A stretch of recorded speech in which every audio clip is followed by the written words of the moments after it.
Welcome to December 27th, the last show of the year. We'll be entering our, 2010, 2011, 2012. It'll be our third year at WinCam. Wait a minute, third or fourth? I'm losing track of time. But anyway, we've had a really wonderful year.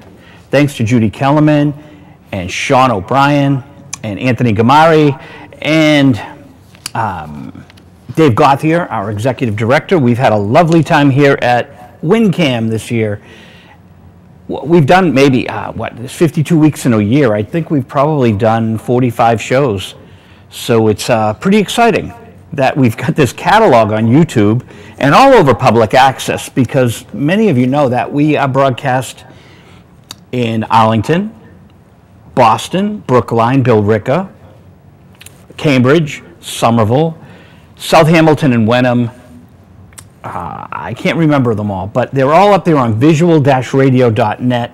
Manhattan Neighborhood Network has the two-part interview with Sophie, and they have one part with Gary DiCarlo. Our fifth interview with Gary DiCarlo, Na, Hey Hey, Kiss 'Em Goodbye.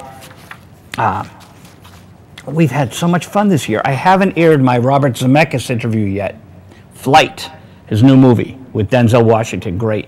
So that's 4 Academy Award winners that we've had on the air. And Michael Mills was on, and he has that movie, Beginners, and Christopher Plummer won the Academy Award for Best Supporting Actor. So 5 or 6 people affiliated with Academy Awards: Jodie Foster, Charles Ferguson, Michael Moore, Robert Zemeckis, Michael Moore and Michael Mills. And then David Koepp must have some kind of an Academy Award. He scriptwrited Spider-Man. And he was a scriptwriter for Spider-Man. And as you all know, Peter Parker is going to pass away in the next issue out next Wednesday of Spider-Man. Now, we had the major editor of Marvel Comics on, 4, 5, 6, 7 years ago, 5 years ago, 2007, going on 6 years ago. Time flies when you're having fun. What do we get in the mail? The Oasis Acoustic number 10 radio sampler, volume number 12. Volume 12, number 10. Acoustic radio sampler from Oasis. This stuff is very cool. Christine DeLeon, Dan Hazlitt, Joe Crookston, the Squirrel Hillbillies, Krista Baroni, The Littlest Birds, Lisa Connor. These are on the acoustic sampler. They have a Country and Roots, volume 12, number 4. Becca June, Bill Bynum. So you get, 19 on this, 17 on this. These are free samplers they send out to radio, or to visual radio. It's pretty amazing the amount of music that comes out of Oasis. It's just staggering. And that's nice to know. Nelson Slater is our guest tonight. He's phoning in somewhere from Cincinnati. I sent his Christmas card to New York, but it didn't get to him. Now it's making the rounds trying to find Nelson as he tours with his band. So we're going to hear all that when he calls in. We're going to talk to Frank Dello Stritto about 3 Charlie Chaplin shorts that Anthony Gamari picked out for next week's show. So that will be on January 4th, right? The 4th will be the Friday night. If the Tuesday is the 1st, New Year's Eve is the 31st this Monday. That would make Friday the 4th. We're going to have Charlie Chaplin shorts here on a new season of WinCam Public Domain Movies. The new season will begin next Friday night at 9 o'clock with 3 Charlie Chaplin shorts. Tilly's Romance, a Burlesque on Carmen, and Charlie in Shanghai. Charlie Chaplin in Shanghai. Charlie Chaplin in Shanghai. So tomorrow night we have the film we talked about last week, which I think is The Prehistoric Woman, something like that.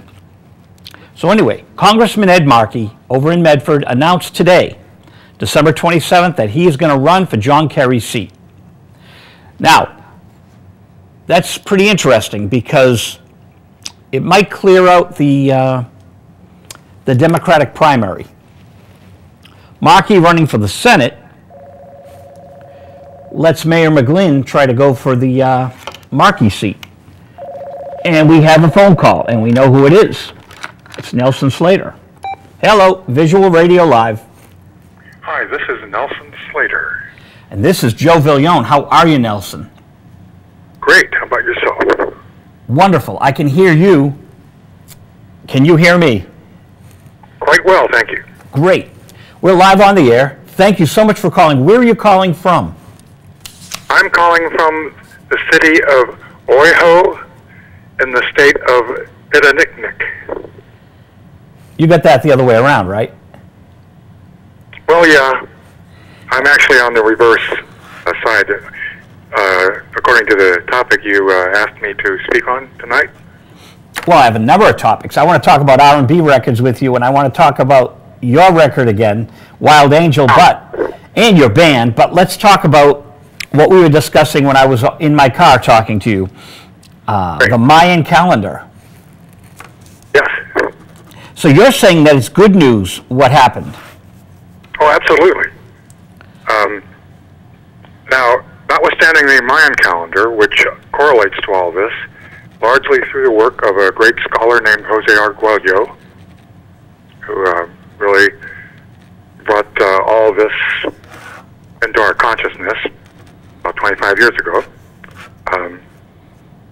And he was able to translate the remaining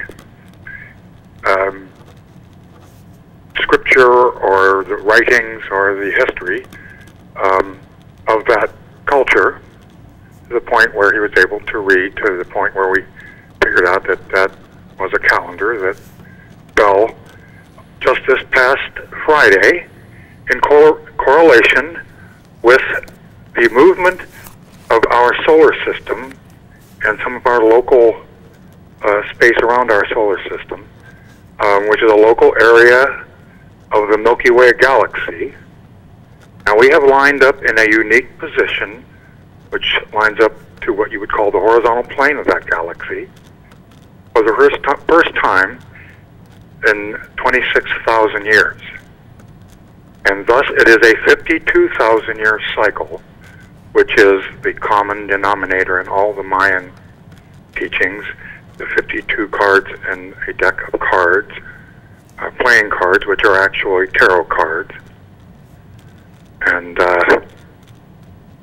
but my reading, most importantly, that I would tell the world from what I know, and I've been studying this for over 50 years, and I would say that 26,000 years ago, as is described in the Bhagavad Gita, we had the great battle between good and evil on planet Earth that they call the Mahabharata.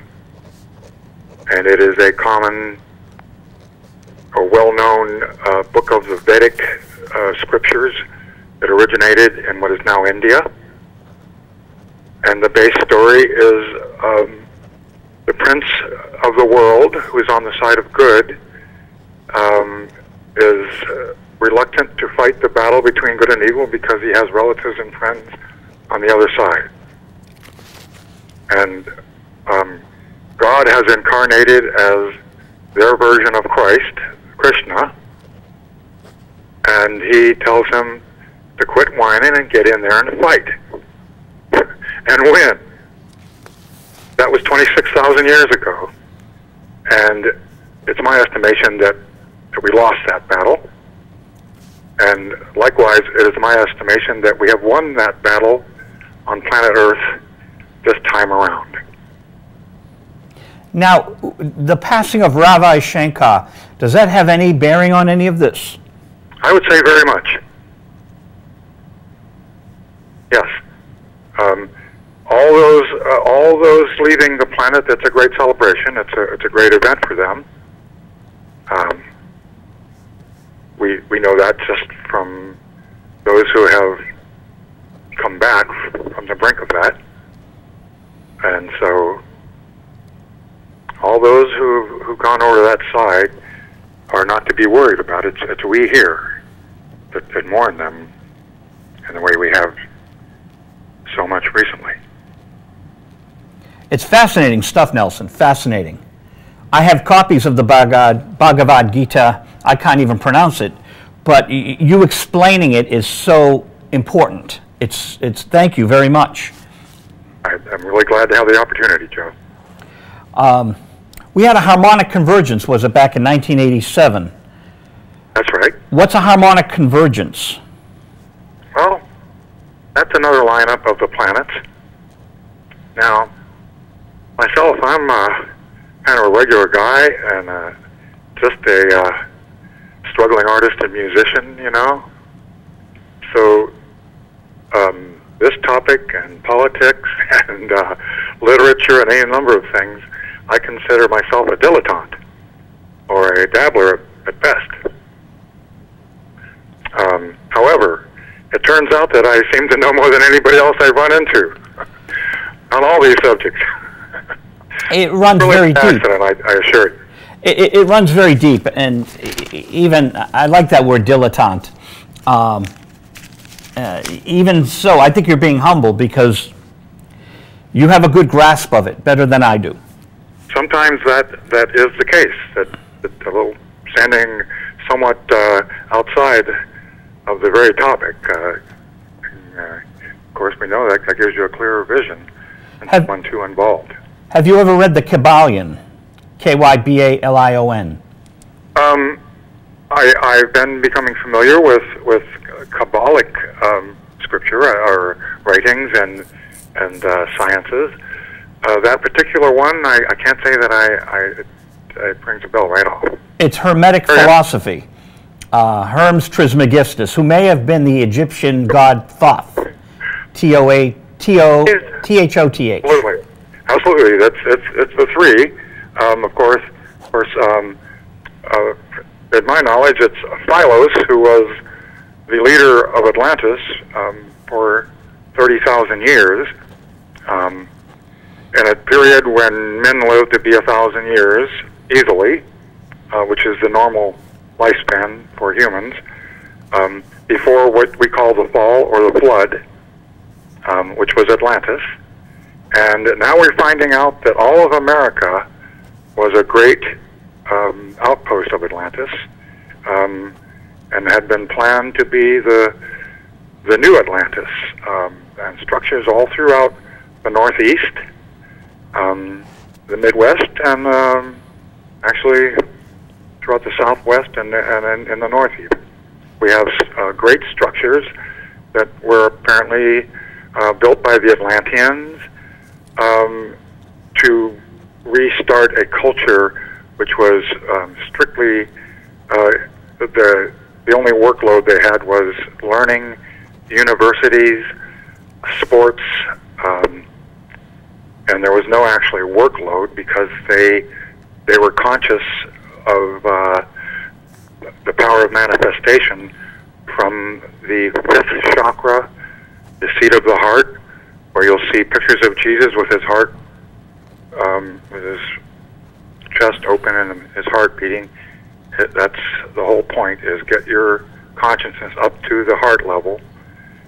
In the fall of the Atlanteans, it's in all our scriptures in any, whatever discipline you're in, you'll have the fall, and this was decided by the Council of Extraterrestrials who run the Earth experiment since way before humans were here. And that is run by a council of dedicated servants, and we describe them in our religious scriptures as angels, prophets, and just great workers of light. And those are the extraterrestrials. They are visiting us. They have been here. They've met with our great leaders. And the reason that the great leaders did not share their message with us is this. They came and asked us to stop burning materials on planet Earth, that is, wood, petroleum, gas, anything. It's destroying this planet, and it's a very primitive non-technology. The other thing they asked us is to please stop exploding the atom. That is affecting the entire universe. And when our leaders said, well, what will we use as a substitute? What do you use as your form of power? Now the answer was this. We control our ships, and we get the power we need to do anything we use. All of our tools are self-made, emanating from each one of us. They were not built in assembly lines where you put humans in a Dante's Inferno factory and tediously build things. We manifest them like as you grow trees. This is the way they had a technology on Atlantis also. But these extraterrestrials, all their ships are powered by a high form of meditative emotion. In other words, they are able to control attraction and repulsion, and at such a high level, it is involved in sound, which is one of the things that saved humans on planet Earth, was their development of great musical works, which the extraterrestrials are appreciative of. They watch us just like we would watch any of our gear experiments or our attempts to conserve wildlife. They're in a desperate rush in that attempt right now to keep this planet going, and they're running out of options. So we will see more of what we're seeing, which is great upheaval. And the storms we are experiencing now, and those that we have up until this point, and all of the world conscious events that have been occurring, should be enough for anyone to take a very humble recognition that this was a great change that has just taken place in this last weekend. Now, Nelson, when you see a movie like The Day After Tomorrow, and I admit that, you know, the filmmaker there, he did Independence Day, Roland Emmerich. It's a crude gospel, if you will. Very popular, though. Do you think someone is sending messages through these films that reach such a vast audience? Yes. As crudely as it's told, it does show the world kind of freezing to expel the virus. Okay, that's a principle. My general take on most of these is they haven't quite. These are still their imaginations. They haven't taken the actual reality that is available to all of us through all the channeled experience, from Edgar Cayce to the Arcturian group, that the Raw group, messages from Michael. These have been coming as long as I've been studying from back in the 50s, and before that we had Alice Cooper. Alice Bailey, who founded the Theosophical Society and wrote the treatise on white magic. And before that, we had Professor Elena Blavatsky, a great scientist, who regularly channeled all her books through a Tibetan ascended master. My contact with the extraterrestrial experience is through my friend. You may have heard he has a show on international radio. I won't go into that right now, but he's a friend of mine who has had this experience with the extraterrestrials, and they are benevolent. If they wanted to do anything, they could end us anytime. Any of the extraterrestrials could end all human life in an instant, just by a thought. So no one should think you have to defend yourself. However, there are some of those that we would consider kind of cold and not very consider it the reptilian and the insect intelligent humanoids. And if you have problems with anything like that, or even on the lower astral levels on Earth with disembodied beings who haven't left, or troubled beings, it's always in your power to just say, I refuse, and don't come forward, and I stop you with all my power.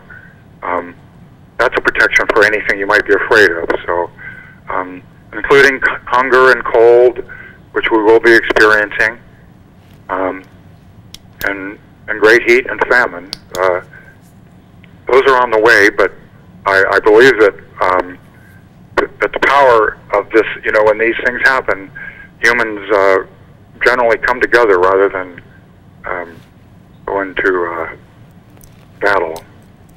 And you were speaking so gloriously that this is a good time, and now it's doom and gloom. I don't understand. Well, that's a part of the game, If it was too good, we wouldn't pay attention. Perhaps.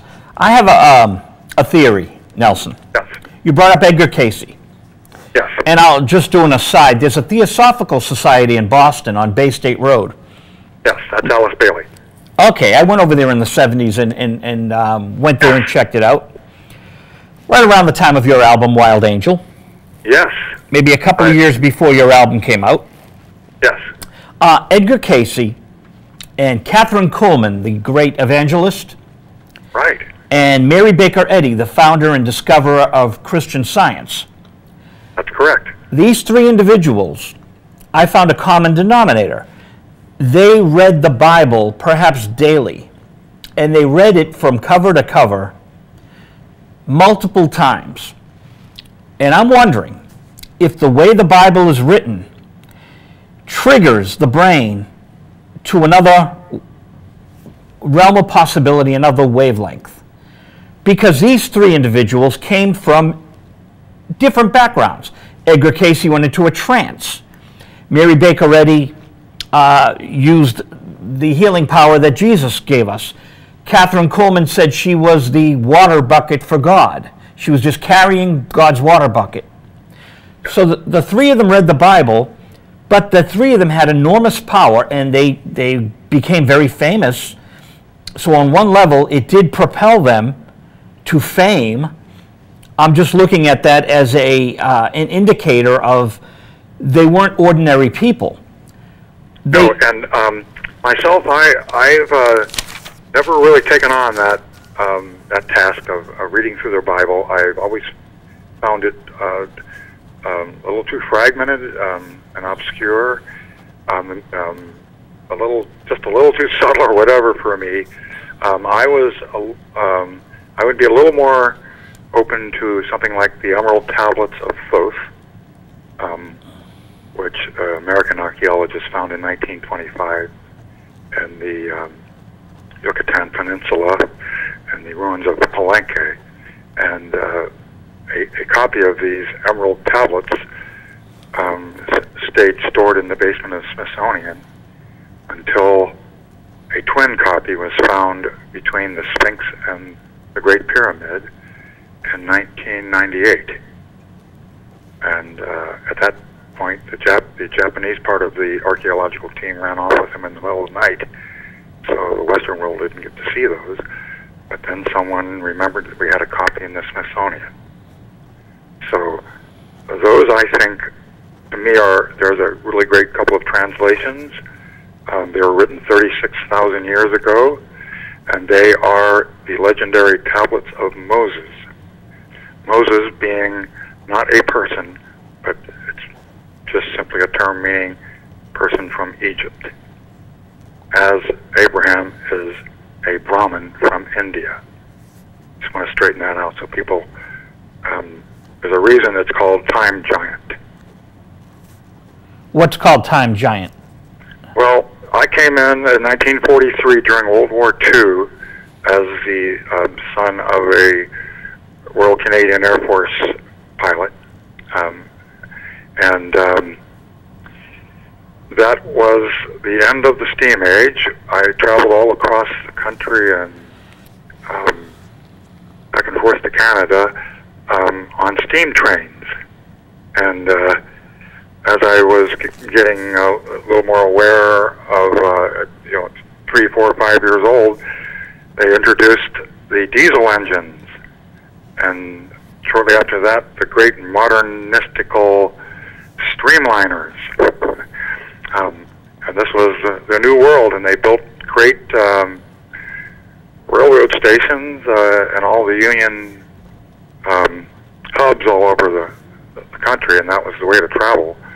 But we have all witnessed the demise of that to the extent that we've seen that happen. That's a great system that went down. Now, you know that China yesterday unveiled this high-speed train across China. Yes. And they've been purchasing a lot of our metal. So 10 years ago, you'd have to pay $50 to have your old car towed away. Right. Now you get $200 for it. Amazing. And China seems to be purchasing this metal at a loss. Yes. And it goes on a boat and ships to China, slow boat to China, if you will. But they are now building an infrastructure, so this third world country is now a first-rate, world-class power. Yes, and whenever I see these things, I'm like everybody else. I have a tendency to feel stress and anxiety, about, wow, things are going to go a little too far in this one direction. And then, not invariably, but a majority of the time, something unexpected happens, and the trend is balanced to keep us going here. A lot of us thought it would be over by now. Those of us who saw the failed attempts to save the planet in the 60s and 70s are quite surprised at how well it's maintained so far. Of course, the climate and the weather will bring us to a new level of difficulty. That's going to be really rough. Well, I wonder why the human race doesn't build underground, really solid underground cities, and even under the ocean. There's so much potential, but there's no vision. You have people fighting. You have these gun problems. If we were all working in a spirit of harmony, we could build an incredible spacecraft, planet Earth, to really just be scholars and musicians and do what's natural. Well, that is happening on a certain level. There is just like in the Star Trek, they're beaming people up. You can get beamed up, and in order to be eligible to be beamed up, you just have to have you have to be pretty open-minded. You have to be a volunteer flight on the planet. You have to do a lot of work. It's kind of like the Santa Claus list, how many good things you did, or how many things you did to bring things down, and that's just a matter of how your particles are charged, whether negative, where they cling back to Earth, or positive and light-filled, and they gravitate upwards through the levels of atmosphere and awareness, and actually bands of consciousness that are actually, we only have a very small band of perception of reality, which only really works on planet Earth. But it's anything can happen. The whole universe is run on the principle of uncertainty. So if you knew how to make everything right, nothing could exist. And if anything ever were perfect, then there wouldn't be anything. But it's all a game that the originator started to amuse himself, and that we continued when we requested to be incarnated into this planetary system. Florence Scovel Shinn, The Game of Life. Wonderful. She's a wonderful, wonderful writer. I love it, yes. Nelson, I'd like to go a little back now. Your friend Lou Reed was he appreciated Delmore Schwartz. Oh, yes. Did you learn from Delmore Schwartz in Syracuse? Well, I was a pretty naive, kind of a Midwestern guy, originally from Saskatchewan, Canada, so I was even more remote. And, you know, it took a while to get me educated, you know. But I made it to Syracuse University, and the Orange Bar, where there were these guys that had ideas and minds and talked about them. Delmore being one of them, and I remember quite a clique of these types. At that point, they hadn't quite started calling them beatniks, even, let alone hippie. But yes, I was a part of that crowd, and I learned a lot from all of them. I have some of Delmore's books, thanks to you know, Lou Reed turning. The people that appreciated Lou got turned on to Delmore, so Lou did that. You know, he turned us on to you. Yes, yes. So was Ronnie James Dio part of that crowd? I believe he was around there, but that's not someone that I you know, if I did, it's a lot of things, you know, I'm still piecing together, Joe. For instance, I just actually remembered that I was at Motown Studios in 1966 or 7 with a producer, and he's always thought that the stuff I was doing there inspired the whole Four Tops reach out, I'll be there type of sound. Was that Frank Wilson? Yeah, yes, Frank Wilson, and you know. I'm sorry, we just lost Frank. Very sorry, you know. We had Otis Williams from. Oh yeah. From my neighborhood here, and the Isley Brothers are all from my neighborhood. I've done things in their church, or churches that they go to in the neighborhood, and of course King Records is a few blocks from here. And I was an aspiring songwriter, and I was approached by James' manager about how good. Somebody said I was a songwriter, and I was actually also a performer. In the summertime when I wasn't at Syracuse, attempted to write songs for James, but never quite made it there. James Brown? Which James? James Brown, with King Records. A bunch of my old bandmates from town here wound up as his band during his great period of fame, which started with the funk. I was pre-funk. That was not my cup of tea there. I was more of a please, please, please, lost someone, try me. So, which is what I'm doing on my new album. I believe you'll hear some of these familiar themes and approaches to these emotional outbursts that you'll hear on my record, Steam Age Time Giant, which is actually on my own label, R&B Records. And Joe, I guess I should spell it out, which it would be capital A-R-E, lowercase and, capital B-E, .com.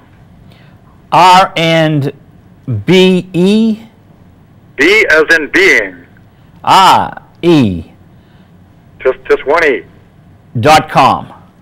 Yes. randb.com. That's very clever.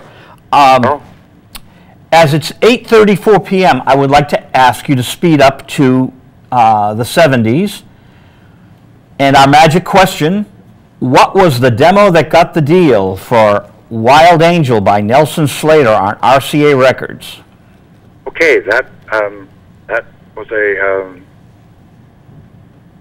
undertaking that I worked on for many years, trying to capture what I hadn't heard captured in studios.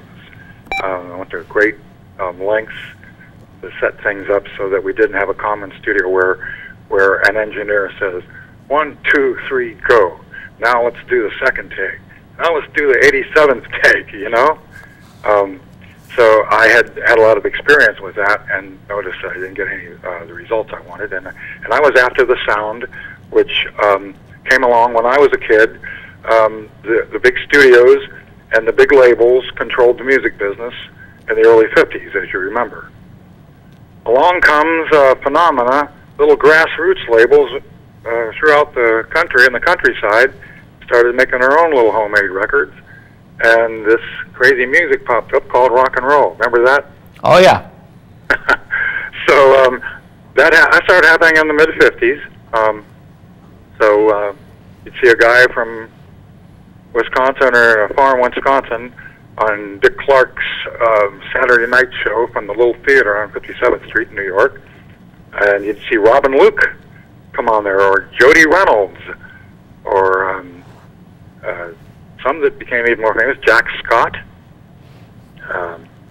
Thomas Wayne,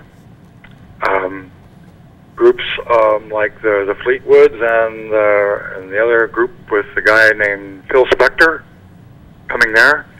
Myself, I started going to the Brill Building, 1750 Broadway, in about 1958.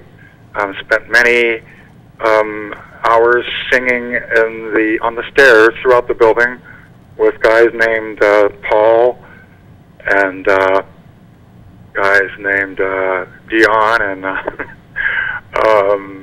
Phil, and all points in between. Writing songs for music publishers, little offices with a upright piano, and sometimes a little tape recorder, and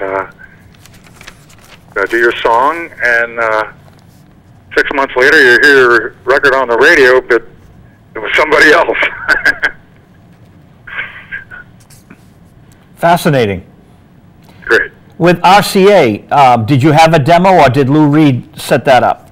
Well, then there was a demo that I recorded in my own stubborn, obstinate way, and wound up working. I had gone to San Francisco, and I just did some fantastic on-the-spot recordings, and carried everything I had there, played it over the system. Place went wild. Lou walks in, and we're dancing around, and he's happy. I'm going to get on the label. And then we spent a year looking for a producer before the light turned on to have Lou produce the record, which is fantastic. That's the only way I would have gotten through it. And so we produced the greatest record ever made. But I got a girlfriend when it came time to do the mixing, and now those New York girls are. I was out shopping for diamonds and stuff, Wow. So Lou was working his butt off trying to mix it down, and I should have been there to help, but that's the way it works. And on the overall, my take on it, and which I've learned from my guides that I've contacted with, that at every stage of the way when I was about to become a great star, they foresaw that I was going to be a great star like Janis, Jimmy, and Jim, and that would be my fate. That kind of stardom is really hard. It's really a stress in the heart chakra and the solar plexus. And all stars will tell you this. And if I had been the recipient of this great fame and fortune, I do not believe that I would have survived that up until this time. Interesting. And I believe that for that very reason, I have come as the steam age time giant at this time to move music forward in the way that I could see my gift being able to bring great happiness to the world. Now, Lou Reed performed Complete the Story Now as an encore to his tour prior to Coney Island Baby. Isn't that amazing? Now, He had Doug Yule of the Velvet Underground on the tour with him. It's wonderful. Doug's so wonderful. A couple of weeks ago, I played at a club here in Idaniknek called the Motor Pub. It's a really elegant place downtown here. And it was more or less a casual affair. And my longtime partner, Leslie Ann Knockbauer, came down from a town near here called see if I can do this. I can't pronounce it backwards. It's called Dayton. Anyway, she appeared, and someone happened to be taping that, and it was the closing of the set, which, well, really beautifully, and the closing song was "Complete This Story Now," and that has turned out to be the last song on the new album, Steam Age Time Giant, Joe. Nice. So one clarification, you were in San Francisco with the demos and Lou walked in San Francisco? Actually, yes. That's where I ran into him the first time. It's a little... if only I could remember all these things a little more clearly, but, my memory's getting better all the time, rather than the tendency for most people at my age. I seem to be clarifying. I quit weekend warrioring with strictly beer over ice. Even that was too much for me. So I quit that many years ago. So I don't have that excuse. And so that may be a part of the reason I'm so ready to do what I'm going to do now. I hope to be, right now, I think we're on for South by Southwest. We have plans to do LA, San Francisco, Seattle, Portland, and then points east, Philadelphia, 3 venues in New York, Brooklyn, and Boston, Joe. We should try to get you at the Cantab in Boston here in Cambridge. I was just thinking that might work out real good. So we'll talk about that off camera. But anyway, I so much appreciate you calling in tonight. If you do come to Boston, we got to have you right in the studio. Maybe play a little and talk more about R&B. Love to do that, Joe. That'd be awesome. Are you writing any text to go along with your music? Are you going to have a book along with the CD? Oh, the songs just keep pouring out. It just gets in the way. I got to stop everything to write another song. I got Sucker Punch, you only get to do it once. I've got Checker Pass. Let's see. They're coming down to me. Man in the Middle, trying to solve a riddle, trying to find out who's true or fickle. Man in the Middle, trying to solve a riddle. Dish ran away with the cat and the fiddle. Man in the Middle, trying to solve a riddle. Bitch ran away with the kids and the kibble. Man in the Middle, wiping away all the piss and the spittle. Jumping from the frying pan to the griddle. Man in the Middle, Joe. To the griddle, the man in the middle. Hey, Nelson Slater, great to have you as our final guest of the year. Wow, what an honor. 2012, we start the new program next Thursday night with January, what will it be, the 3rd, I guess? Wow, that's a great date. Yep, January 3rd, 2013, 3/3. But tonight is 12/27/12. Wow. And Nelson Slater, thank you so much, man. It's an honor. Thanks, Joe. I'll see you very soon. Happy New Year. Happy 26,000 years. That's right. Thanks, man. Good night. Good night. The great Nelson Slater, we're very honored. Nelson had a tremendous RCA album called Wild Angel, produced by Lou Reed. And, well, it should come out with bonus tracks. Now it is time, of course.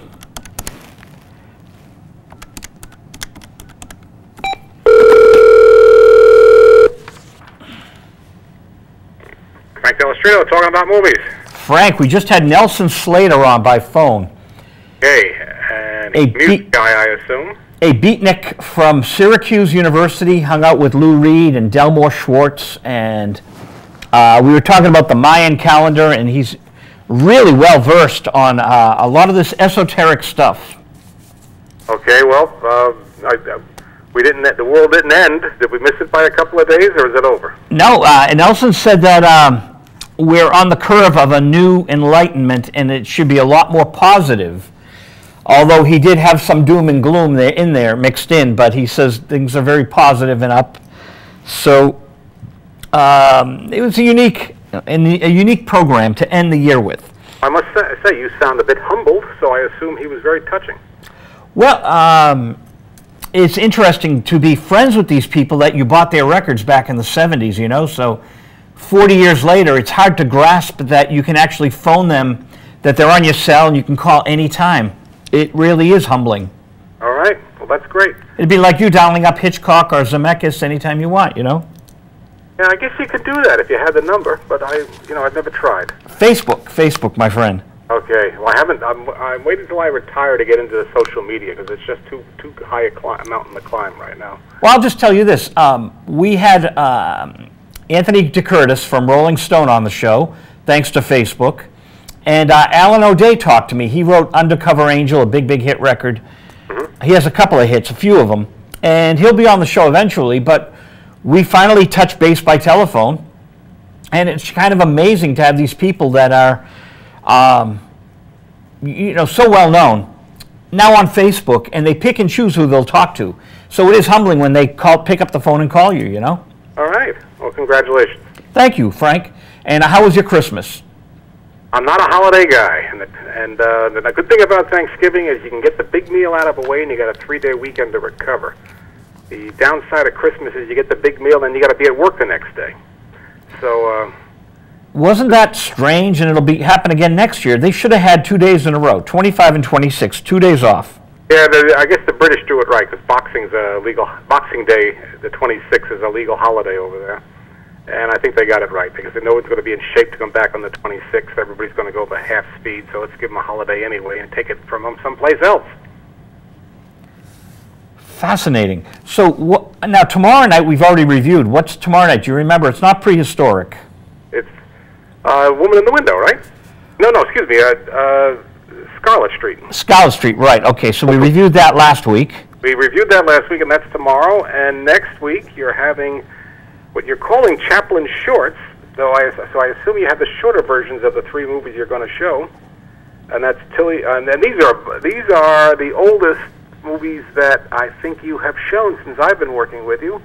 The next oldest one, the one you've shown previously, was Shoulder Arms, another Charlie Chaplin film, 1918. And now you're going to have 3 from 1914, 1915. So you're getting way back there. And I think if your viewers will watch the 3 films together, you'll see something good happening. That is, in the first, I think you're showing them in chronological order, which means the first one you'll be showing is Tilly's Punctured Romance. And that has Chaplin, but it does not have the Tramp. The Tramp doesn't exist yet. And the second one, a burlesque on Carmen, kind of has the Tramp, but the third one, Shanghai, is Charlie Chaplin as the Tramp. So you'll see that character emerging as you watch the 3 films. And, of course, the Tramp is the character that Chaplin will play through most of his remaining films in one form or another. Sometimes, usually, billed as the Tramp. But sometimes not, but he's always the same character. So you'll see him in the first film not having this character at all. In the last film, the character emerges more or less full-bloomed. And in the middle, you'll have a transitional one. So that's the historical interest of these things. I looked up the running times, but there are shortened versions of each film, so I don't know. The Tilly's Punctured Romance can run well over an hour, so I don't know what version you're showing. Burlesque and Carmen has something like a half-hour version and then something like 45-minute version. I imagine you're showing the shorter one, but I don't know. And Shanghai is 27 minutes. So add them all up, you've got about probably 2 hours of Chaplin, maybe 2 hours plus, depending on what version you're showing. And but again, keep in mind the evolution. You'll see a work in progress. Tilly's Punctured Romance is the last Chaplin movie that Chaplin did not direct. After that, whenever he was on screen, he was the director. And as I'm saying that, I said, "Ooh, he's going to ask me who the director is." And off the top of my head, I don't know, so I better look that up. And no, I wasn't going to ask that, but I find it amazing that these films start 99 years ago as we enter the new year. Yep. Okay, so 1914, yeah. So in a week, we can officially call Tilly's Punctured Romance 99 years old, and that's also the same year that Chaplin made his first movie, so his career will be 99 years old. The director, by the way, is, I should have known, Max Sennett, and Max Sennett made a lot of the Chaplin early comedies. And think about Sennett and Chaplin. Chaplin formed his tramp character and immediately started outgrowing his medium, which was short films, 10, 15 minutes long, and then they got longer, and then after 1922, he's making only feature-length films. Max Sennett, who was the king of comedy, who was one of the most important men in the entertainment world in America, about the time these movies were made, in 10 years will be passé because he never got out of the shorts. He didn't think there was a future for feature-length films, and boy, was he wrong. So Hal Roach was one of his latter-day competitors. Roach made shorts with Laurel and Hardy, and then he graduated into feature-length films and had a long career doing that. But Max Sennett never got out of the shorts, and therefore history would leave him behind in 10, 15 years, depending on how you count it, from the time these movies are made. Fascinating stuff. But Sennett, working with Charlie Chaplin, two giants. Today, the kids today really don't know Chaplin the way they discover Hitchcock.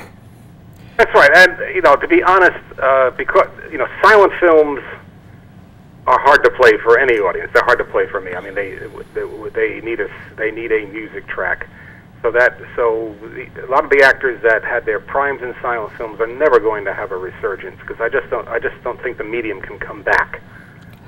See, now I think that there is a way. I think that as we get more savvy with the technology, the kids will start taking these public domain films and putting voices to them. Stop action. They will make the films longer. They can add to them. There's so much that can be done. These silents could become classics again. You may be right. I think if that happens, some of the silent screen people will be rolling over in their graves in anger. But we'll see. I mean, time will prove one of us right or wrong, but I think the sun is set on silent movies. Well, along these lines, for Christmas, Sony Music sent me a new Jimi Hendrix album.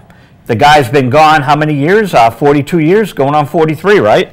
Mm-hmm. What happened, Frank, back in the day, Alan Douglas started taking the masters and overdubbing current musicians and removing some of Hendrix's players, okay? Mm-hmm. This new album restores takes with the original Hendrix band, and it's really amazing stuff. So as they're putting all that back together, I just see the correlation between this music and the film industry, that there will be new processes to take this information and make it, enhance it for a new age, 100 years later. Behind what you're saying is a topic we have discussed before, and I can't put my finger on it, but Shakespeare, and how the scripts came from the actors who had to remember them because they were never written down. Okay. Well, that's not where I was going, but that's a good point as well. So like Shakespeare, this Chaplin stuff, I think, will reemerge someday as like the Shakespeare of the film era. Well, I mean, it doesn't have to reemerge. He is hardly, I mean, the kids don't know him, but kids don't know anybody from more than, a few decades ago until they get a bit older. But, I mean, Chaplin is hardly forgotten. Chaplin is not, there's no lost Chaplin out there. No, and I'm sure there are books out there that sell quite well, because he is a story. But the point I want to get to, Joe, is that some artists, some actors, date better than others. And the works of some artists date better than some of their other works. And you brought up Hitchcock, some of his movies, like Notorious and the North by Northwest, they seem as fresh today as the day they were made.